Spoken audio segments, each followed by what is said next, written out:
básicamente, como habíamos visualizado previamente en la clase de ayer, pues los vasos sanguíneos regulan la presión arterial de varias maneras.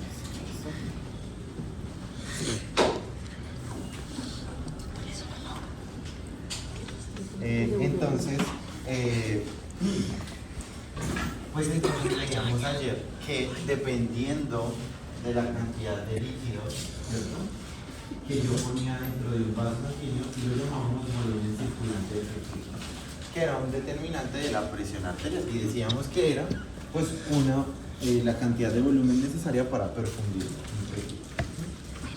Bueno, entonces, el día de hoy, pues entonces nos vamos a enfocar ya más en la función propia del órgano, es decir, del vaso sanguíneo, ¿sí? La función propia del vaso sanguíneo y cómo el vaso sanguíneo regula su diámetro, porque no solamente un determinante de la perfusión y la presión, ¿cierto?, es la cantidad de líquido que vaya dentro del vaso sanguíneo, sino la fuerza con la que llegue, ¿cierto? O sea, la presión con la que llegue. Porque yo puedo tener un montón de líquido aquí, ¿sí? Pero si yo quiero mover ese líquido de allá hasta allá, pues tengo que ejercerle presión para que genere el movimiento. ¿Listo? Esa es la razón por la que existe la presión arterial. ¿Listo? La presión arterial, pues lo que se encarga es de generar ese movimiento. Y nos vamos a centrar más que todo, aunque es tanto para las arterias como para las venas, pero nos vamos a centrar principalmente en este órgano que se llama la arteria. Y en los fármacos que modulan la respuesta del diámetro de las arterias, es decir, los que producen que haya o vasoconstricción, ¿cierto? Vasoconstricción y vasodilatación.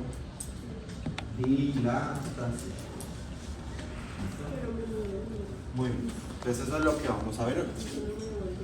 Pero para poder entender pues todo lo que eso conlleva, pues necesitamos repasar, ¿cierto? Repasar fisiología y morfología. Si no, no lo vamos a poder hacer. Muy bien, entonces para empezar, vamos a repasar un concepto de la fisiología. Y es, ¿qué es la presión arterial en términos matemáticos? Ustedes vieron fisiología vieron fisiología cardiovascular, y en fisiología cardiovascular vieron un tema que se llamaba hemodinámica, ¿cierto? Y en ese tema hablaron de cómo se define matemáticamente la presión arterial. Entonces, antes de definirla matemáticamente, ¿qué es la presión arterial? ¿O qué es presión?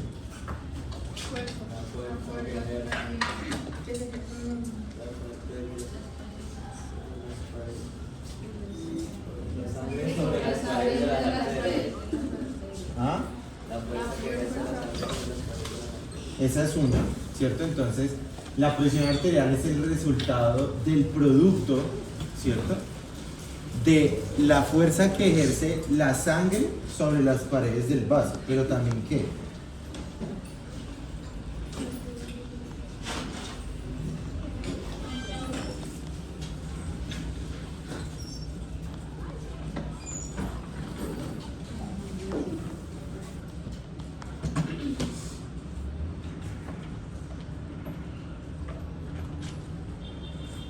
Entonces, la presión arterial. Entonces, yo podría decir que es de la presión que la sangre ejerce sobre las arterias, ¿cierto?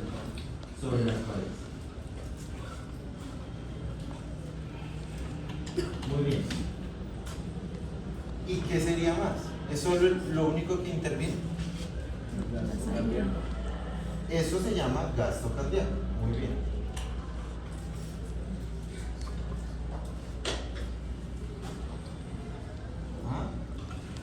Eso se llama gasto cardíaco. Muy bien.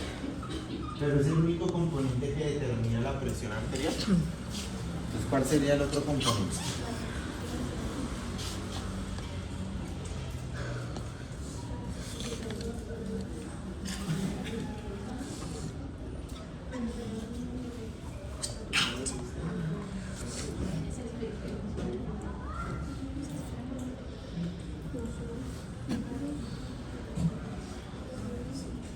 ¿Cuál es el otro componente entonces? ¿Y eso qué en términos qué sería esta relación? Presión. La fuerza ejerce que la pared, ¿cierto? La pared ejerce sobre la sangre, ¿cierto? Entonces, si yo lo veo así, sería una presión que vaya de acá, perdón, que vaya aquí a acá y otra que vaya aquí a acá, ¿cierto? Ese es el resultado, ¿cierto? ¿Y eso cómo se llama? Resistencia vascular periférica. Y la presión arterial es el producto de ambas, ¿cierto? El producto del gasto cardíaco y la resistencia vascular periférica. ¿Listo? Gasto cardíaco y resistencia vascular periférica. Muy bien. ¿Y qué es el gasto cardíaco entonces? Es como la fuerza que hace la sangre en un minuto. Sí, pues ya definimos qué es eso, pero matemáticamente ¿qué sería? ¿O cómo se calcula el gasto cardíaco? La frecuencia cardíaca. Dime. María José Cárdenas. Sí, digamos que eso ya lo definimos, es la fuerza que se requiere para que haya el movimiento de la sangre, ¿cierto? Pero, La frecuencia cardíaca. ¿cómo se calcula? Exacto, entonces, ¿de qué depende esa fuerza?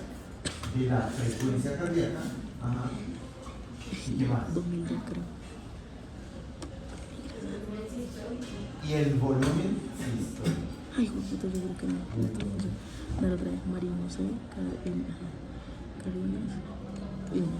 Por el volumen sistólico. 2002. Entonces, si yo definiera ya en concreto la presión arterial, sería el producto de la relación Banco Luneta acá. de la frecuencia cardíaca por el volumen sistólico y la resistencia vascular. ¿Sí? ¿Eso qué implica? Que son directamente proporcionales, ¿cierto? Y veíamos entonces que cómo podíamos subir la presión arterial. Ayer lo veíamos, aumentando cuál de estos tres parámetros. ¿Qué de estos tres parámetros aumentan si yo le administro fármacos como los que vimos ayer? El volumen sistólico, ¿cierto?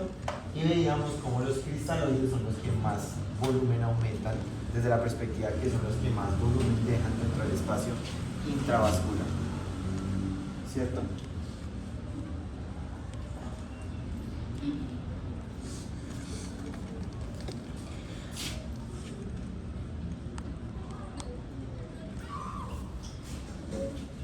Muy bien. Entonces, esa es una manera, ¿no? Entonces, claro, si yo le meto más volumen, después de esa fórmula debería aumentar la presión arterial, ¿cierto? Si yo aumento la frecuencia cardíaca, pues también debería aumentar la presión arterial, que eso lo veremos dentro de 8 días. Pero entonces hoy nos vamos a centrar en esto, en cómo, si es directamente proporcional, pues aumentar la resistencia vascular periférica, pues también va a aumentar ¿qué?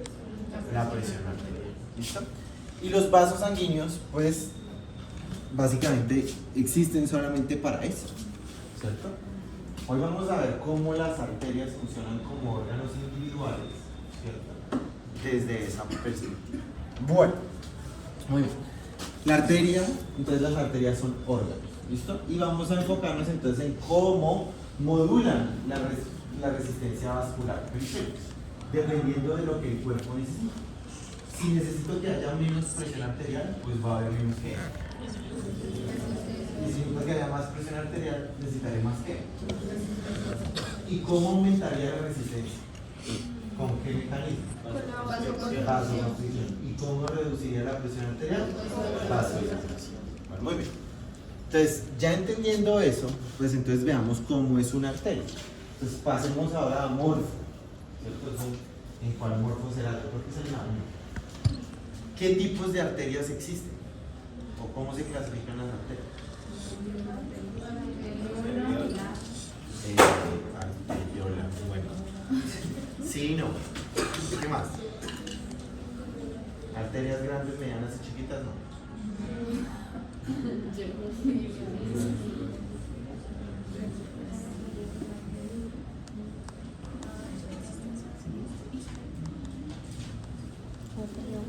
¿Ah? Arterias musculares, muy bien. Es un tipo, muy bien. Musculares. ¿Cuáles son los otros dos tipos? Entonces, arteriolas, solo que es que ese nombre arteriolas no es como muy funcional. Vasos de resistencia. De hecho, el aumento de la presión arterial, como el nombre indica, ¿cierto? Depende más del diámetro de estos vasos sanguíneos más que de los grandes, ¿cierto? ¿Y cuál nos faltaría? Las elásticas, ¿cierto? ¿Cierto? Arterias elásticas, arterias musculares y vasos de resistencia, que se llaman. Por eso las vénulas no se deberían llamar vénulas, sino vasos de capacitancia, ¿cierto? Una cosa diferente, pero basado en esa perspectiva, pues entonces tenemos eso. ¿Y qué pasa si yo cojo y rompo, o sea, corto una arteria en ese sentido, como lo estamos viendo ahí? Cojo la arteria. ¿Cuáles son las capas de las arterias? De la más interna a la más externa. La íntima, muy bien. La íntima, ¿qué tejido es? ¿Y el endotelio qué tejido es? Epitelio plano simple, ¿cierto? Es un tejido. Bueno, muy bien. Luego, ¿qué capa sigue? Entonces, el endotelio, la célula endotelial, va a ser la célula principal a ese nivel, ¿cierto? La que va a cumplir una función muy importante a ese nivel. Bueno, ¿qué capa sigue? De la más interna a la más externa. La media, ¿cierto? ¿Cuál va a ser la célula que más va a tener funcionalidad a ese nivel? ¿La célula qué?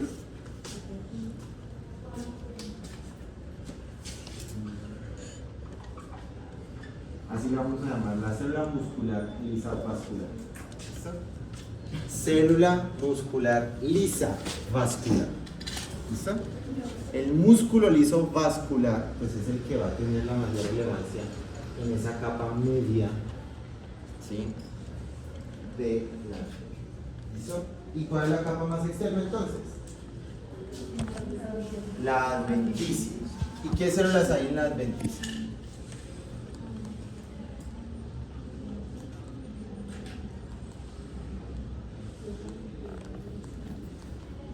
¿Ah? ¿Qué células hay en la adventicia?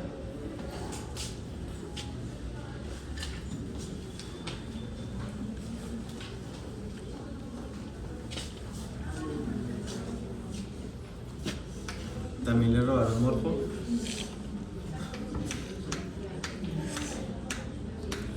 Macrófagos, fibroblastos y neuronas. ¿Listo? Eso es de lo que está hecho una arteria, ¿cierto? Macrófagos, fibroblastos y neuronas. Es de lo que está hecho las neuronas. ¿Listo? Perdón, las arterias. Las arterias. Entonces tenemos que en la capa más interna está el endotelio, ¿cierto? En la íntima. En la capa media está la muscular, que entonces sería la célula muscular lisa vascular.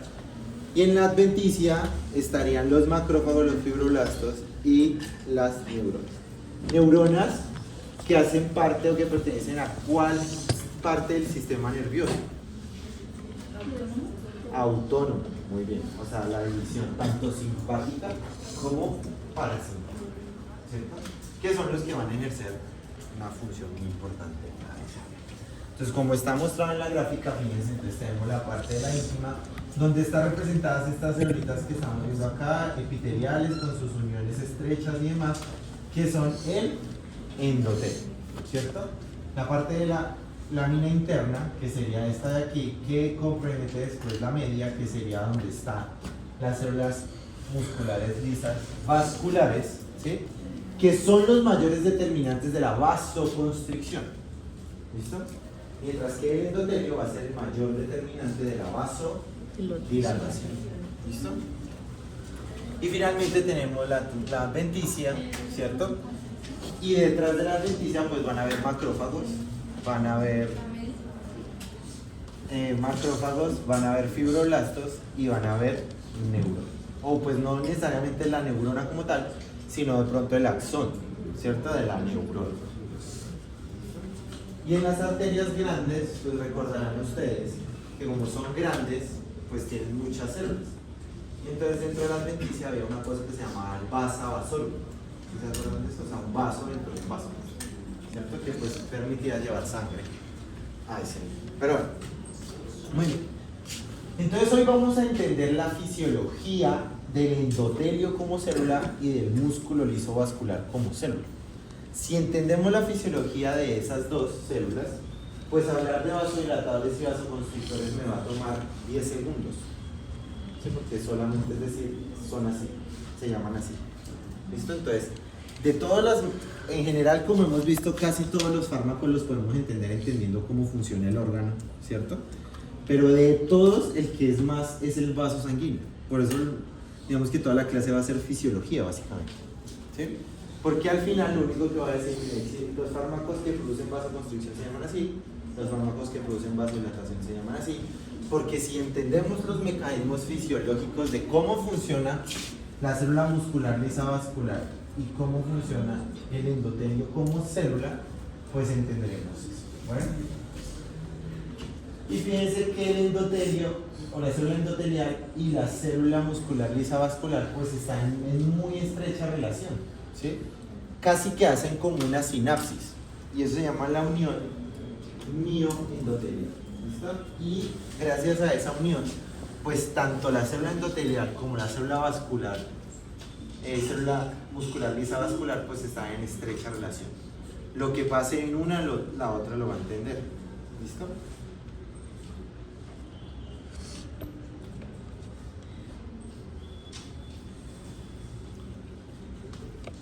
Muy bien, eso es. Entonces vamos a ver cómo funciona eso. Lo primero que hay que decir es que las células musculares lisas pues existen en muchos tejidos, ¿no? Muchos tejidos. De hecho es el tipo de tejido muscular más abundante. Bueno, no es tan más abundante porque el músculo esquelético pues hay muchísimo también, pero es muy abundante. De hecho casi todas las vísceras, si no todas, tienen músculo liso, ¿cierto? Pero el músculo liso vascular es un poquito muy diferente al músculo liso, por ejemplo, de las vísceras. El músculo liso, en general, como tejido, existe de dos formas, de forma unitaria o de forma multiunitaria. Y está relacionado principalmente con la relación que tengan con los axones de las neuronas, ¿cierto? ¿Por qué? Porque como vimos, por ejemplo, ¿qué era lo que... el músculo es un tejido excitable, ¿no? O sea que funciona con ¿qué? Con potenciales de acción. Cuando veíamos la placa motora, veíamos que el potencial de acción se transmitía al músculo esquelético gracias a quién. ¿O quién le proveía ese potencial de acción? ¿Qué célula? La neurona, ¿no? Una neurona le transmitía el potencial de acción en lo que llamábamos la placa motora. ¿Sí? ¿Recordamos eso? Muy bien.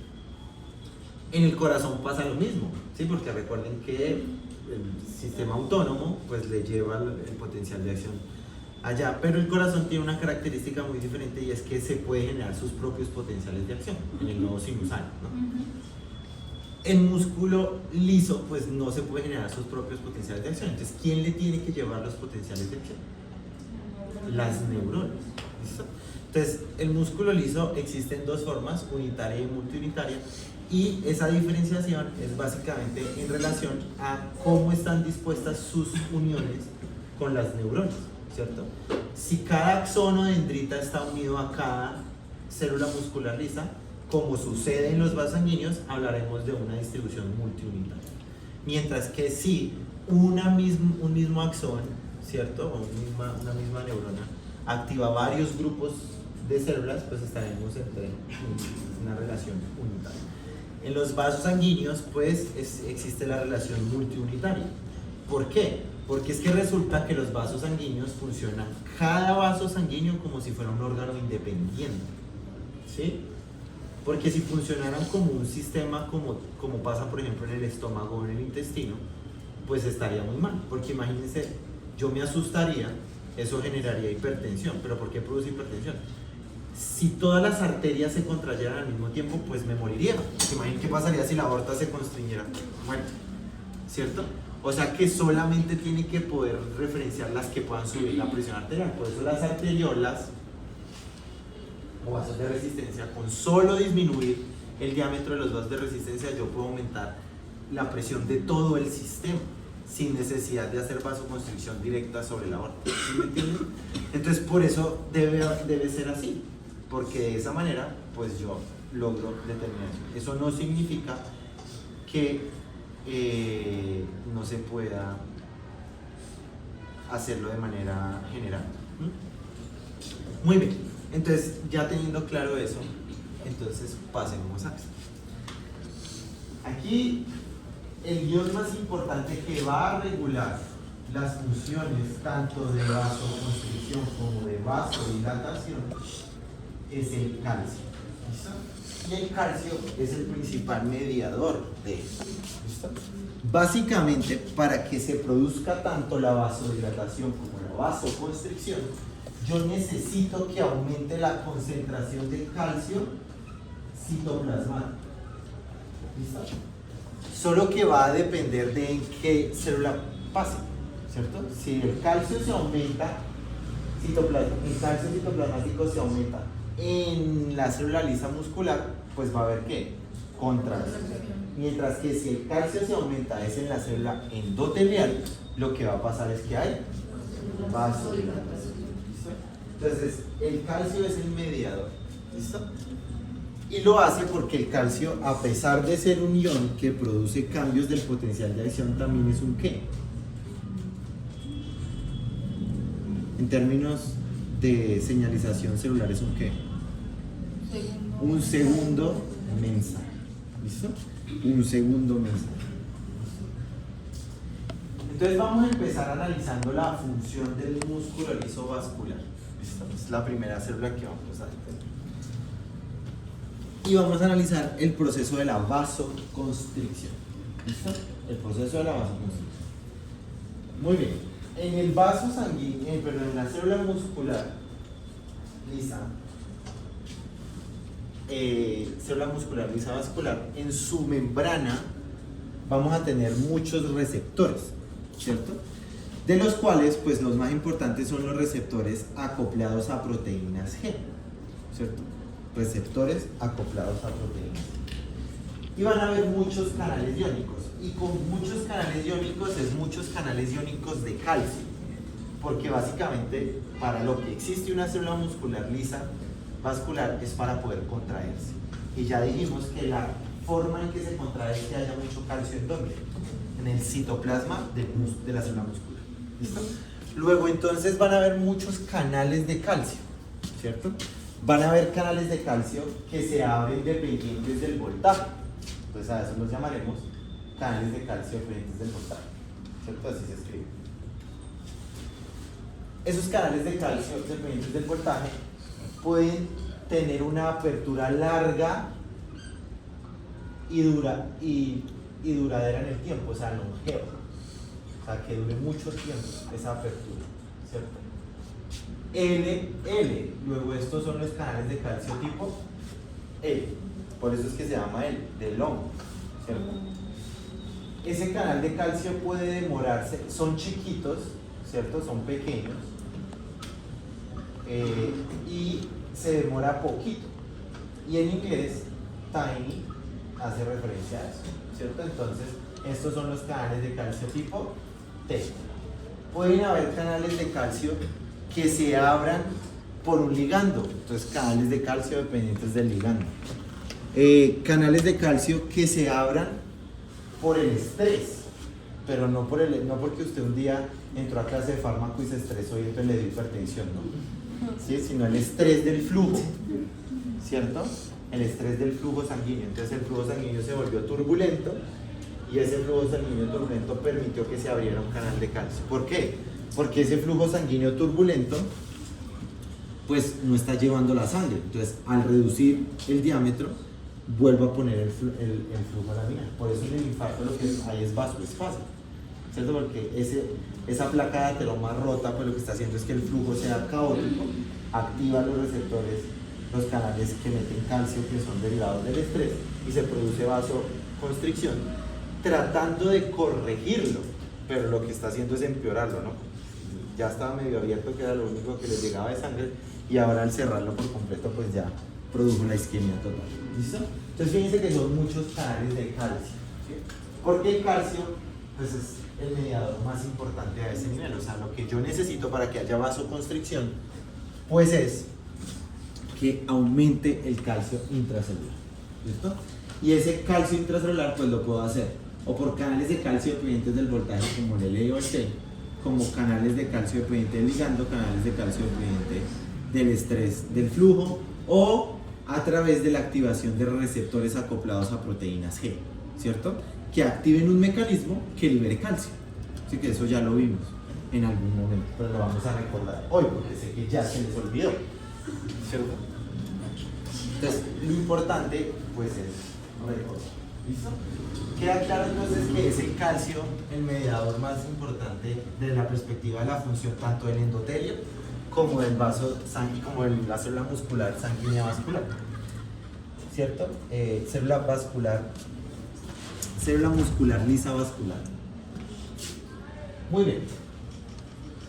Entonces fíjense, tenemos varios canales de calcio. Entonces, por ejemplo, aquí tenemos los canales de calcio dependientes del voltaje, los canales de calcio dependientes del ligando o los canales de calcio dependientes del estrés, ¿cierto? Entonces fíjense, eso se abre, pues es un canal, son canales iónicos. ¿Qué pasa cuando se abren? Pues el calcio entra. ¿Listo? El calcio entra. O lo más usual, y es que sea eso, ¿cierto? Los receptores acoplados a proteínas. ¿Listo? Muy bien. Entonces, ¿quién me recuerda? Entonces, los receptores acoplados a proteínas G, lo que hacen es que activan una vía de señalización que es la de la fosfolipasa C. ¿Quién me recuerda cómo es la vía de señalización de la fosfolipasa C?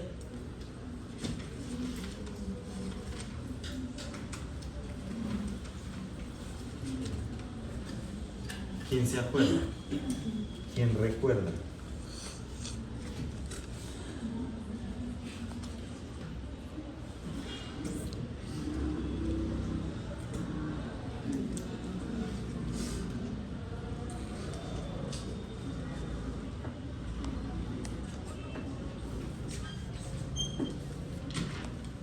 ¿Cuál es la fosfolipasa C? ¿Es qué? ¿Una qué?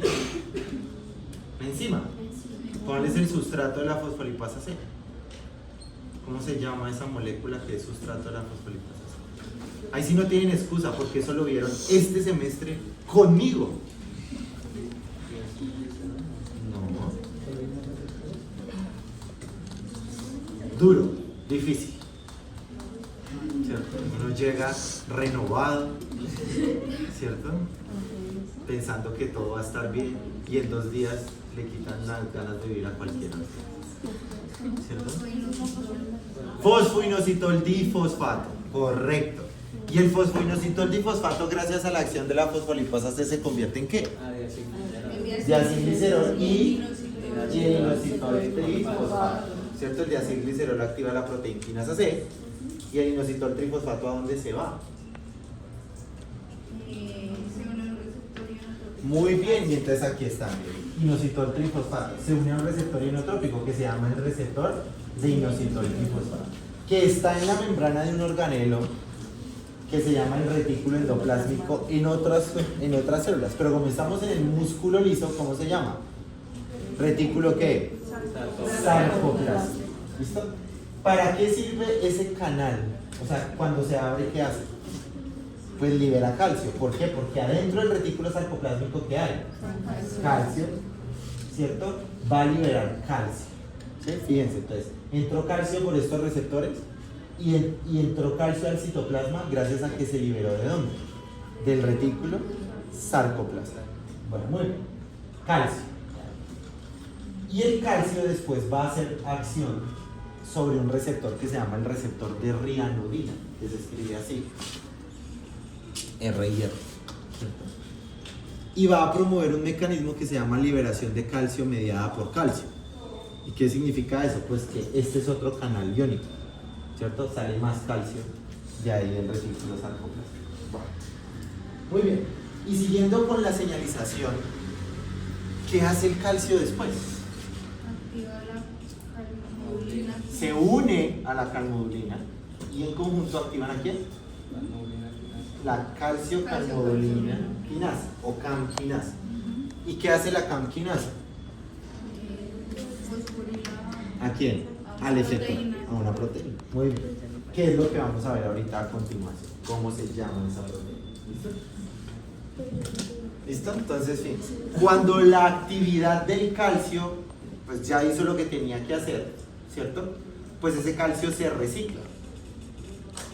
Y la forma de reciclarlo es metiéndolo nuevamente al retículo sarcoplásmico. ¿Quién lo hace? Esta proteína que es dependiente de ATP, que se llama SERP, ¿cierto? Que debieron haber visto con Boniche. ¿Yo? SERP. Y esa proteína pues entra allí, ¿listo? Pero puede también salir de la célula a través de este intercambiador, ¿cierto?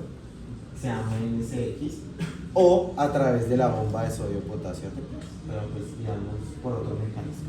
Que será importante no ahorita, sino dentro de 8 días, cuando entendamos el mecanismo de acción de la digoxina, pero por ahora es eso, ¿listo? Entonces fíjense cómo el calcio es un modulador muy importante, ¿listo? Veamos entonces ese calcio ahora ya funcionando desde la perspectiva dentro de una célula muscular lisa vascular, ¿cierto? Entonces dijimos que existen varias formas de que el calcio entre. La forma más usual es a través de un canal, ¿cierto? Canal de calcio dependiente del voltaje tipo L es el más usual y es el que permite la mayor entrada de calcio, o sea, la mayor cantidad de calcio que entra a la célula muscular lisa vascular y promueve la contracción depende de la apertura de los canales de calcio tipo L, ¿cierto? Si eso hace que se produzca eso, ¿qué será lo más usual? ¿O cómo creen que usando un fármaco yo puedo evitar que se contraiga el músculo lisovascular? ¿Ah? Bloqueando los canales de calcio dependientes del voltaje tipo E, ¿cierto? Y eso es un grupo de fármacos que servirán para tratar qué enfermedad. ¿Se imaginan ustedes? La hipertensión, ¿no? La hipertensión. ¿Listo? Que son los famosos antagonistas de los canales de calcio tipo L o calcio antagonistas o anticálcicos. ¿Listo? ¿Alguien ha escuchado hablar alguna vez de un fármaco que se llama nifedipino? Amlodipino, ¿no? Pues esos son los que actúan en esa manera. Pero los vamos a ver ahorita más adelante. Bueno. Entonces, o entra el calcio por un canal de esos, o entra el calcio por activación de un agonista con el receptor GPCR, o sea, acoplado a proteínas G, ¿cierto? Entonces ese receptor acoplado a proteínas G, a través de la vía de activación de la fosfolipasa se produce inositol trifosfato que actúa sobre el receptor de inositol trifosfato que está en la membrana del retículo sarcoplasma, liberando calcio, y el calcio produce a través del receptor de renodina un proceso que se llama liberación de calcio mediada por calcio. O sea, al final, ¿qué queda? Mucho calcio. ¿En dónde? ¿Qué parte de la célula es esta? El citoplasma. ¿Cierto? Muy bien. Y como muy bien ustedes lo dijeron, entonces calcio se une a la calmodulina. La unión de calcio-calmodulina activa la CAM quinasa. ¿Qué hace una quinasa? Fosforilar. ¿Cuál es el objetivo de fosforilar una enzima o una proteína? Activarla o inactivarla, ¿no? No necesariamente, ¿cierto? Puede ser activarla o inactivarla. Pues en este caso va a ser la activación. Entonces CAM quinasa va a activar una enzima que se llama la quinasa de las cadenas ligeras de miosina. Quinasa de las cadenas ligeras de miosina. Quinasa de las cadenas ligeras de miosina. ¿Qué hará una enzima que se llama quinasa de las cadenas ligeras de miosina? Fosforilar las cadenas ligeras de miosina. ¿Vale? La miosina, es obvio, ¿no? La miosina es una proteína que tridimensionalmente se ve así como un bracito, así, como hagan de cuenta el antebrazo y la mano. Cuando no está fosforilada es así. Cuando se fosforila, hace esto. Es lo único que hace. Mira, está así. La fosforilan y hace así. Eso es lo que hace. Pero esto es lo que necesita porque hay una enzima que está aquí que se llama actina, que tiene unos espacios que son huecos así, hagan de cuenta como una cremallera. O sea, la única forma en que la miosina puede entrar en la actina es si está así. Si está así, pues no se pega. Cuando está así, se pega, ¿cierto? Y entonces ese potencial de acción llega hasta ahí, abre el calcio, y ya unidos se disminuye la longitud y causa la contracción. ¿Listo? O sea, que para que la miosina se pueda unir a la actina tiene que estar fosforilada, ¿cierto? De lo contrario no se va a unir. ¿Y quién la fosforila? La quinasa de las cadenas ligeras de miosina. ¿Por qué? Porque la miosina tiene dos cadenas, la que hace así y la que no hace así. Esta pues es la cadena pesada y esta es la cadena ligera. ¿Listo? Entonces se fosforila la cadena ligera de miosina y ahora ya sí puede unirse a la actina y producir ¿qué? Contracción. ¿Listo? Entonces fíjense cómo, ya sea o por la entrada de calcio directamente de los canales o por la activación de un receptor acoplado a proteína G por la vía del inositol trifosfato, se libera calcio. Lo importante es que cualquier mecanismo que libere calcio pues aumente el calcio citoplasmático. Ese calcio se une a la calmodulina activando CAM-quinasa.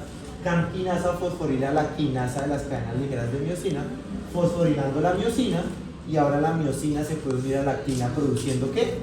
Contracción del músculo liso. Y si el músculo liso se contrae, eso se traduce en un vaso sanguíneo en ¿qué? Vasoconstricción. ¿Listo?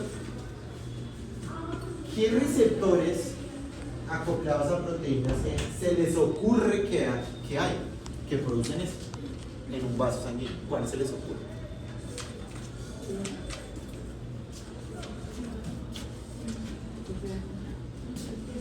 Así como algo loco que nunca hayamos dicho en clase. Nunca lo he escuchado. Uy, cierto, eso nunca lo hemos dicho en clase. Alfa 1, ¿qué? Adrenérgico, ¿cierto? El receptor alfa 1 adrenérgico es un receptor acoplado a proteína C, la respuesta es sí. Entonces, ese va a producir eso. ¿Cuál será el agonista de ese receptor? ¿Cómo se llama el agonista de este receptor? Fenilefrina es uno, pero el endógeno. La noradrenalina, ¿no? ¿No se llama noradrenalina? Pues digo, no sé, digamos que duramos como 3 clases hablando del simpatismo. De pronto se me olvidó. Bueno.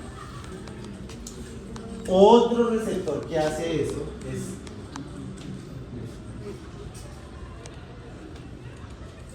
este, que se llama el receptor de arginina vasopresina 1. La arginina vasopresina es una hormona. ¿Cuál hormona es esa? Pues la arginina vasopresina, pero tiene 3 nombres. O se llama arginina vasopresina, o se llama vasopresina, o se llama hormona antidiurética. En libros más recientes, porque digamos, aprenderse ABPR1 pues es difícil, entonces le pusieron B1, ¿cierto? El receptor de vasopresina. Hay otro que es este, el receptor de endotelina, que ya que vamos a ver qué es la endotelina, y este, afortunadamente todos son 1, ¿no? El receptor de angiotensina 1, ojo, el receptor de angiotensina 2 del tipo 1, que es confuso. AT1 es un receptor de angiotensina 2, sí, pero es que también hay AT2, y hay AT3, y hay AT4, sí, pero todos son para la angiotensina 2, ¿listo? Todos esos receptores, ¿cierto?, que están acoplados a proteínas G, pues activan la cascada de señalización del inositol trifosfato, que se une al receptor liberando calcio del retículo endoplásmico, aumentando la concentración del calcio intracelular, uniéndose a la calmodulina, activando CAM-quinasa, que fosforila a la quinasa de las cadenas ligeras de miosina, fosforilando las cadenas ligeras de miosina. La miosina ahora se puede unir a la actina y produce contracciones, que se traduce en el vaso en vasoconstricción. Luego la noradrenalina, la vasopresina, la endotelina y la angiotensina 2 son agonistas, pero serían ¿qué? Vasoconstrictores, que en la práctica les llamamos vasopresores.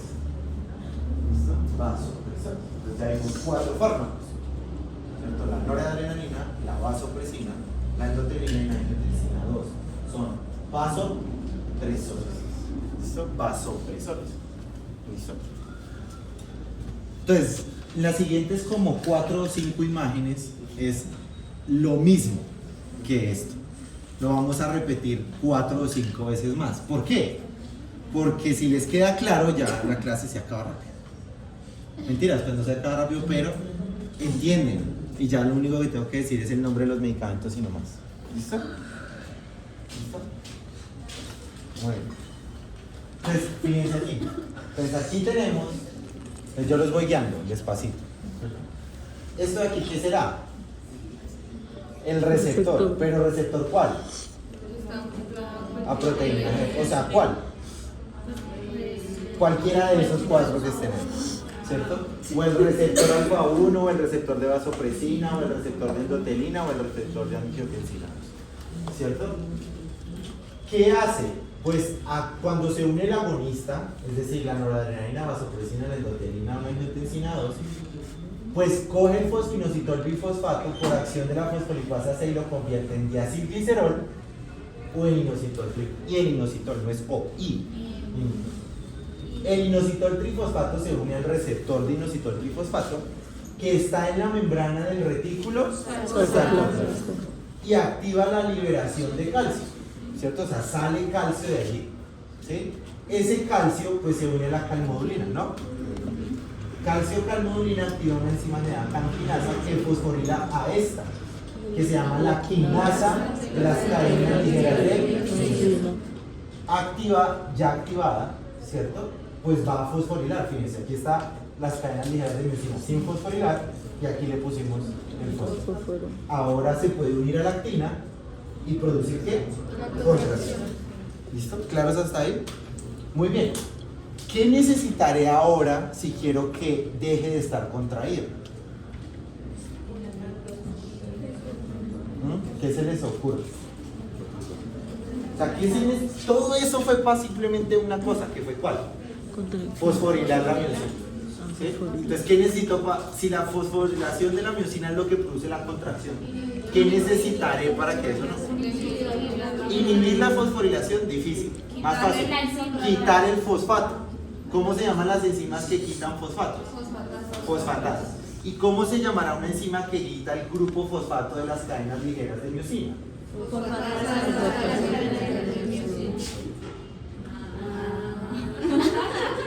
¿No? Fosfatasa de las cadenas ligeras de miosina. Luego le quita el fosfato y vuelve otra vez a quedar cadenas ligeras de miosina. ¿Listo? Muy bien. Esa fosfatasa de las cadenas ligeras de miosina se puede inhibir, ¿sí? Para que haya... ¿Qué pasa si yo inhibo la fosfatasa de las cadenas ligeras de miosina? ¿Habrá vasoconstricción o vasodilatación? Vasodilatación. ¿Por qué? Luego va a seguir. Bueno, muy bien. Hay una proteína que se llama el inhibidor de la fosfatasa de las cadenas, ¿cierto? Inhibidor de la fosfatasa de las cadenas, ¿cierto? ¿Qué hace este inhibidor de la fosfatasa de las cadenas? Pues inhibe la fosfatasa de las cadenas ligeras de miosina, ¿no? Muy bien. ¿Quién activa eso? Pues la proteinquinasa C. ¿Y quién activó la proteinquinasa C? El diacilglicerol.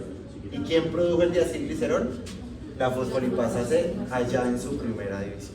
O sea que la fosfolipasa C no solo promueve la contracción por la vía del inositol trifosfato, sino que ese diacilglicerol que parecía que no servía para nada, activa la proteinquinasa C, que ¿qué hace?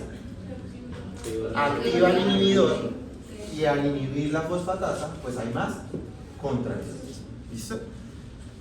Y aparte de eso, ¿cierto? Aparte de eso, pues por ejemplo el ácido araquidónico, ¿sí? También inhibe la fosfatasa, ¿cierto? Por eso Por eso que, por eso los antiinflamatorios no esteroideos producen hipertensión. ¿Sí? ¿Recuerdan el ácido araquidónico y los AINES? Entonces, bueno. Y existe una cosa, y es que el ácido araquidónico puede activar también, ¿cierto? Entonces, hay una lipasa que promueve la activación del ácido araquidónico y activa esto. O en conjunto lo activa esta proteína que está acá. Esa proteína que ustedes ven ahí se llama Rho, así se llama, Rho, ¿cierto? Rho se puede producir ya sea por activación del proteína quinasa C o de forma constitutiva. Rho lo que va a hacer es promover la actividad de la quinasa de Rho, ¿sí? Rho quinasa o Rho dependiente de quinasa, podríamos decirlo mejor. ¿Qué significa que sea quinasa dependiente de Rho? Pues que necesita Rho para funcionar. Y Rho quinasa o la quinasa dependiente de Rho pues tiene dos acciones. Una, inhibir directamente la fosfatasa, ¿sí?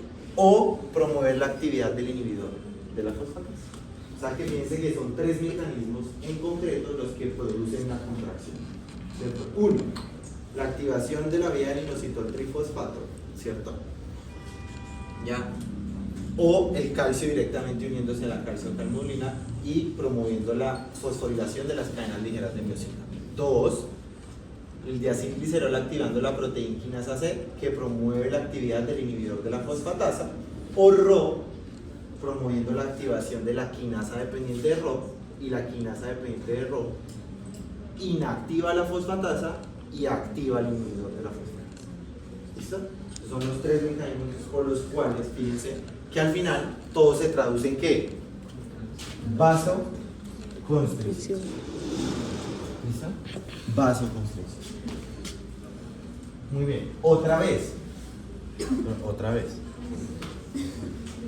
Fíjense cómo tenemos todos estos canales de aquí. Todos estos canales son canales de ¿qué? Calcio. Pues fíjense, el hora 1 que es un tipo. Stretch, que significa activados por el estrés, por las fuerzas elásticas y demás. Los canales TRPV, ¿dónde habíamos visto canales TRPV? En el dolor. ¿Será que cuando yo tengo dolor me da hipertensión? Bueno, los canales derivados del ligando y los canales derivados dependientes del voltaje. Todos ellos pues aumentan ¿qué? El calcio, ¿cierto? O si no, un agonista se une al receptor que activa la vía de la fosfolipasa C, lo cual aumenta el IP3. IP3 se une al receptor, libera calcio del retículo sarcoplásmico, y el calcio activa calciocalmodulina, calmodulina quinasa, que activa las quinasas de las cadenas ligeras de miosina, se fosforila la miosina se une a la actina y hay contracción, ¿cierto? Cuando ya no necesite más el calcio, pues el calcio se mete nuevamente en el retículo sarcoplásmico a través de una proteína que se llama cerca, o sale por otros receptores o intercambiadores que veremos después, ¿sí? Pero digamos, con que entiendan ese pedazo ya está bien. ¿Listo? ¿Vamos claros hasta ahí? Entonces, ¿hay alguna pregunta de cómo los agonistas y los receptores acoplados a proteínas C promueven la liberación de calcio? No hay preguntas, ¿no? ¿Quién no ha entendido? ¿Quién no entendió y tiene miedo de decir que no entendió? No importa, miren, así no veamos ningún fármaco, pero que quede esto claro. Sí, porque es que esta es la base del entendimiento de una enfermedad que ustedes van a ver todos los días de su vida, que se llama hipertensión arterial. ¿Sí? O sea, ¿no has entendido acá? ¿Quién no has entendido? Todo. Bueno. Es que esto ya lo habíamos visto, ¿no? Lo del inositol trifosfato y demás. ¿Sí recuerdan que lo vimos por lo menos? Bueno. Entonces, básicamente lo que yo necesito para que haya contracción del músculo liso vascular, ¿sí? Es calcio. ¿Listo? Calcio. O sea, yo necesito que haya calcio. ¿En dónde? En el citoplasma. ¿Sí? Calcio en el citoplasma. ¿Cómo obtengo ese calcio? Pues hay varias formas.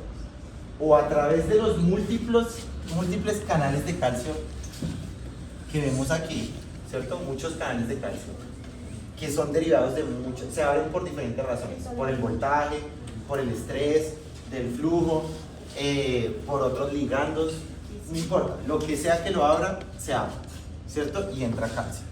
O la forma más efectiva de hacerlo, y es a través de un agonista y un receptor acoplado a proteína C, ¿cierto? Que ya vimos que puede ser cualquiera de estos 4, digamos, que son los más usuales, ¿cierto? Los más usuales. Entonces, cuando el agonista se une al receptor, activa una enzima que se llama la fosfolipasa C. La fosfolipasa C tiene un sustrato que se llama el fosfoinositol bifosfato. La fosfolipasa C convierte a ese fosfoinositol bifosfato en 2 moléculas pequeñas que son segundos mensajeros que se llaman inositol trifosfato y diacilglicerol. Entonces vamos a analizar qué hace el inositol trifosfato. El inositol trifosfato se une a un receptor que está en la membrana, ¿cierto?, del retículo sarcoplasma. Es un receptor ionotrópico. ¿Qué significa que sea un receptor ionotrópico? Que mueve iones, que es un canal iónico. Muy bien, entonces cuando se abre, ¿qué libera? Calcio. Y dijimos que necesitábamos calcio, ¿cierto? ¿Por qué? Porque ese calcio se va a unir a la calmodulina, ¿cierto? La unión de calcio-calmodulina activa una enzima que se llama CAM quinasa, ¿cierto? Y CAM quinasa le pone un fosfato a una enzima que se llama la quinasa de las cadenas ligeras de miosina. Recuerden que yo pongo fosfatos en las proteínas es para activarlas o inactivarlas. Entonces le pongo un fosfato a la quinasa, se activa. ¿Y qué hace una quinasa? Poner fosfatos. Si se llama quinasa de las cadenas ligeras de miosina, pues ¿a qué le pone el fosfato? A las cadenas de miosina. ¿Cierto? Y dijimos, la miosina es como esto que vemos aquí, ¿cierto? Cadenas pesadas y cadenas ligeras. Cuando no está fosforilado, la cadena ligera está así. Cuando está fosforilado está así. Y necesita estar así porque esa es la forma en la que se mete dentro de la actina para producir ¿qué? La contracción. O sea, que la cadena ligera fosforilada es la que se une a la actina y produce contracción. ¿Qué pasa si yo quiero evitar ya la contracción? Si yo digo que el evento canónico que produjo la contracción fue la fosforilación de la miosina, pues ¿qué tengo que hacer? Quitarle el grupo fosfato. ¿Cómo se llaman las enzimas que quitan grupos fosfatos? Fosfatasas. ¿Y cómo se llama una enzima que le quita el grupo fosfato a las cadenas ligeras de miosina? Muy bien, entonces esa fosfatasa se la quitó, ¿sí? Y ahora volvió a quedar inactivada. Hay vasodilatación. ¿Listo? Pero resulta que se había producido el diacilglicerol, ¿o no? Ese diacilglicerol activa una proteína quinasa que es la C, y esa proteína quinasa C, pues porque es una quinasa, ¿qué hace? Le pone un grupo fosfato, ¿a quién? Al inhibidor. Miren que aquí lo está mostrando. El inhibidor sin fosfato, el inhibidor con fosfato. El inhibidor con fosfato, pues ya activo, pues ¿qué va a hacer si se llama inhibidor? Inhibir. Y si se llama el inhibidor de la fosfatasa de las cadenas, pues ¿a quién inhibe? A la fosfatasa de las cadenas. ¿Listo? Inhibida, pues ya no puede ¿qué? Quitar el fosfato. Luego, entonces, ¿qué va a seguir pasando? Contracción. ¿Listo? Ese es un mecanismo entonces. ¿Listo? Y aparte se produce una proteína que se llama Rho, ¿cierto? Y Rho es necesario para que esta enzima, que se llama la quinasa dependiente de Rho, funcione, ¿cierto? La quinasa dependiente de Rho, ¿qué hace? Pues si es una quinasa, ponerle un fosfato ¿a quién? Al inhibidor. Si le pongo un fosfato al inhibidor de la fosfatasa de las cadenas, pues inhibe, ¿listo? O puede, a través de la fosforilación, inhibir directamente a la fosfatasa. En conjunto, esos 3 mecanismos que produjeron contracción. ¿Claros hasta ahí? ¿Sí? ¿Ahora sí? Muy bien.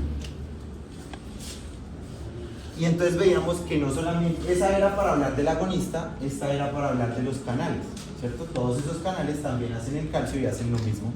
Y ya, ¿listo? Otra vez, ¿cierto? Hasta que se mamen. ¿Listo? Otra vez. Y entonces, ya sea por un receptor acoplado a proteína G, o sea por cualquiera de los 35.000 millones de canales de calcio que tienen las células musculares lisas vasculares, pues aumenta la concentración del calcio intracelular, o sea, ¿en dónde? En citoplasma. ¿Listo? Fíjense cómo a través del receptor acoplado a proteínas G, pues la fosfolipasa C me produce el diacilglicerol y el inositol trifosfato. Entonces vámonos por la inositol trifosfato. El inositol trifosfato se une al receptor del inositol trifosfato, que está en la membrana del retículo sarcoplasmático. ¿Qué hace eso? Miren, calcio sale. Es muy didáctica, ¿no? Calcio sale. ¿Cierto? El calcio ya afuera está aquí. ¿Listo? Muy bien. Y adicionalmente ese calcio activa el receptor de renudina para que salga más calcio. Se llama liberación de calcio mediada por calcio. Listo, ya, calcio, mucho calcio. ¿Cierto? El calcio se une a la calmodulina. ¿Cierto? Calcio, calmodulina, a través de CAM quinasa que activa. Perfecto. Quinasa de las cadenas ligeras de miosina. Fíjense cómo es la actina, ahora sí la vemos con sus bracitos. Miren. Cadenas pesadas, cadenas ligeras, pero no se han unido a la actina, no pueden. ¿Por qué? Porque no está fosfolipasa. Entonces, ¿qué voy a hacer? Le voy a poner un grupo fosfato, mire, ahí lo tiene puesto. ¿No lo ven? ¿Qué hizo la quinasa en las cadenas ligeras de miosina? Le puso un fosfato, ahora sí se puede unir. ¿Y eso se traduce en qué? Contracción. ¿Cierto? ¿Y qué pasaba con la proteína quinasa C? Pues fíjense, aquí está. Diacilglicerol activa la proteína quinasa C y la proteína quinasa C le puso un grupo fosfato ¿a quién? Y el inhibidor ¿a quién inhibe? ¿Y qué se supone que hace la fosfatasa? Y si no puede quitarle el fosfato, ¿claro? Ahí miren que es la siguiente diapositiva. Otra vez.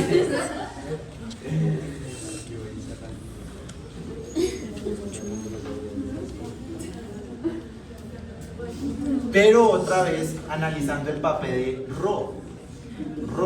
¿Saben por qué no habíamos hablado de Rho? Pues en la de anterior. ¿Listo? Fíjense entonces, ¿cierto? Como el calcio, por ejemplo, ahora vamos a entender de dónde viene Rho. Porque Rho aparecía por obra y gracia del Espíritu Santo, no. ¿Cierto? Rho viene de que calcio calmodulina quinasa activa esta, que se llama PI3 quinasa. ¿Quién recuerda? En un punto en el parcial que recuerde cuál es la vía de señalización descendente de PI3 quinasa sin mirar en el celular.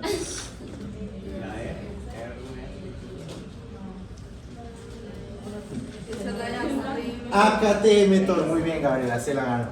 AKT-mTOR, ¿cierto? Y mTOR, ¿cierto? Es un factor de transcripción que llega al núcleo y induce la creación de la proteína que se llama Rho, ¿cierto? Entonces ya sabemos de dónde viene Rho, ¿cierto?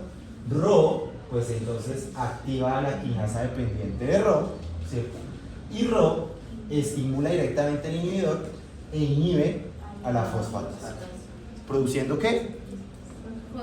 Vasoconstricción. Para contracción, que se traduce en vasoconstricción. Otra vez, perfecto. Listo. Entonces, ¿de dónde viene Rho? ¿Cierto? Rho, ¿cierto? Entonces, todo ese calcio, ¿cierto? Todo ese calcio que vimos que ¿qué hace?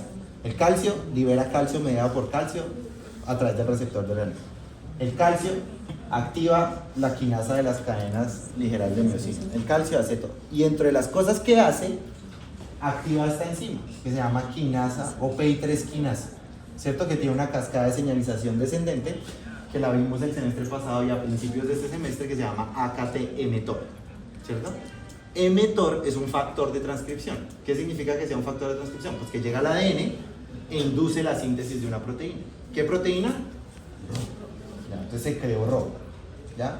Rho creado, entonces Rho es necesario para que esta enzima que se llama quinasa dependiente de Rho funcione, por eso se llama quinasa dependiente de Rho.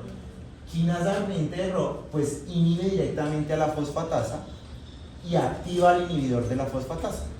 En conjunto hace que la fosfatasa no funcione. Si la fosfatasa no funciona, pues no le puedo quitar el fosfato y se traduce en contracción. Esos son los tres mecanismos mediante los cuales hay vasoconstricción, ya sea por inositol trifosfato, por diacilglicerol proteína C y por la vía de Rho.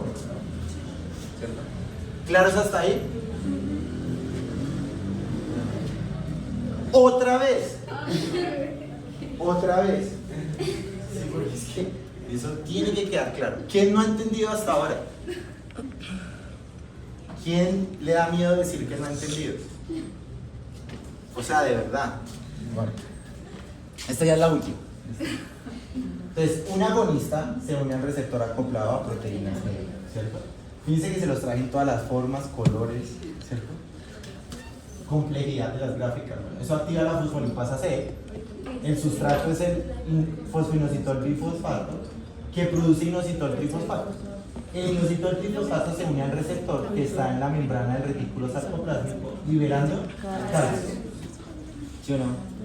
El calcio activa calmodulina o camquinasa que fosforila la quinasa de las cadenas ligeras de miosina, que coge la miosina y le pone un fosfato y produce vasones. Luego viene la fosfatasa, le quita el fosfato y queda otra vez minante, ¿cierto? Si por aquí produce Rho, ¿cierto? Rho, pues la quinasa dependiente de Rho activa el inhibidor, ¿cierto? O inactiva directamente la fosfato. ¿Queda claro? ¿Queda claro?